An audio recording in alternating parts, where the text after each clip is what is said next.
I just got buzzed by a rattlesnake. He's about 2 feet to the side. Onto the left of me here. He took off. He was only about 1.5 feet long. He wasn't that loud. Damn, that'll get your heart racing. Okay. I was paying attention, but let me show you what it looks like. Okay, so I was about 1/4 of the way down this big slope here, and then I got buzzed right to the left, right there, by a rattlesnake, and I almost ate it right down into that ditch. But thank God I didn't panic much. I gave it its space and ended up kind of ninjing to the side right here. Almost slept, but man, that could have been a bad deal. So September and August, and it's September, no, I'm sorry, it's August, it's August 29th. But August and September are the months that people can most get bit by rattlesnakes.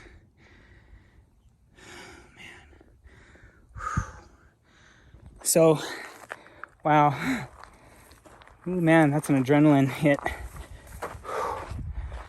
Man.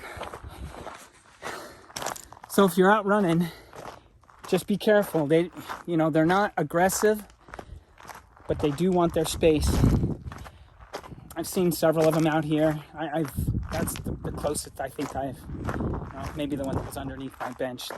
That one didn't buzz me, but that was years ago. Yeah. Just when you're running in the desert, just be wary.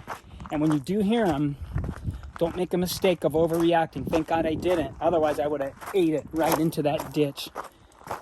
And I'd have been covered in blood.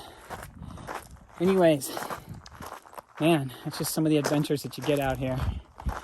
All right, let's go. Oh man, I'm starting to settle down after that little close encounter. I wanted to show it to you, but it took off, and it was in tall grass. And to be honest, I really didn't want to see that thing again. It didn't want to see me either. So yeah, there'll be plenty of other opportunities to show rattlesnakes. I'm gonna avoid that one. Yeah, so there it was. I almost got bit by a rattlesnake. That totally sucked. But it did give me a good idea. I need to produce some kind of video where it shows everyone how to not get bit by rattlesnakes when running. So I'd say the first thing that I would recommend is avoid times when rattlesnakes are out. Oh, unfortunately, that usually means early morning until around 10 a.m. and early evening starting at about 4:30 p.m. Which is cool, and that's when they like to come out. But if you can avoid those times, you will generally avoid rattlesnakes. The second is stay on clear paths. The best one is, as you can see here, is the paved wide trails.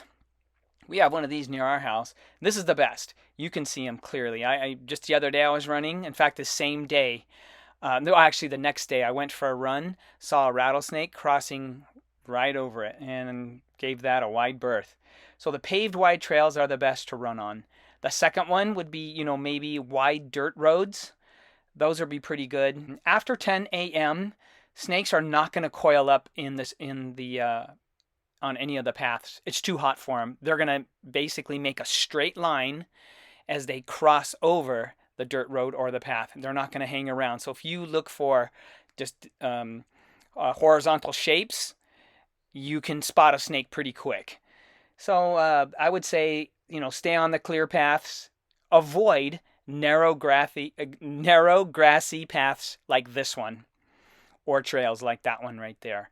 Those are going to cause you trouble. Now, when you take a break, if you're going to take a break, humans and snakes like shade. So that's where you're going to find rattlesnakes, usually in the shady areas. And they blend in really well. I almost walked right up on one in the wash one time. It was cooler time of the year. It was around this time last year, and I could see up ahead a coiled snake. So when it's cool, they're going to coil up. So then what you would do is if you would, you want to take a break, you come up to the area that has shade. I like to kick dirt around the area And if there's a snake in there, it's going to move and you're going to see it. And in this case with rattlesnakes, you will hear them. So you can kick dirt or throw a handful of rocks into the area before you set down or before you stand in that area. I would do that. The second, try to avoid active months, or actually just be aware of the active months. And snakes become active late March and it goes into October. And that's here in the Southwest, with August and September being the peak season for rattlesnake encounters, just like mine. In fact, that's when most people get bit, is in August and around mid-September. And the reason is the monsoons come and cool off the area, and so they're bound to come out at that time. If you can, just be extra aware during those times, during those months, August and September. And the last really is, if you do encounter a rattlesnake and it rattles you, don't panic. I was lucky. I didn't panic, because if I did, I would have fallen off to the right there, as I'm going down, I would have fallen off to the right into those rocks. And videos don't do it justice. When you come up on it personally and you look down, you go, yeah, that would totally suck to fall down into that. Don't panic. Just move in the opposite direction and you'll avoid the encounter. So anyways, that is the 5 little tips on how not to get bit by rattlesnakes when running. If you find this video helpful, please like and subscribe and comment, and I'll see you next time.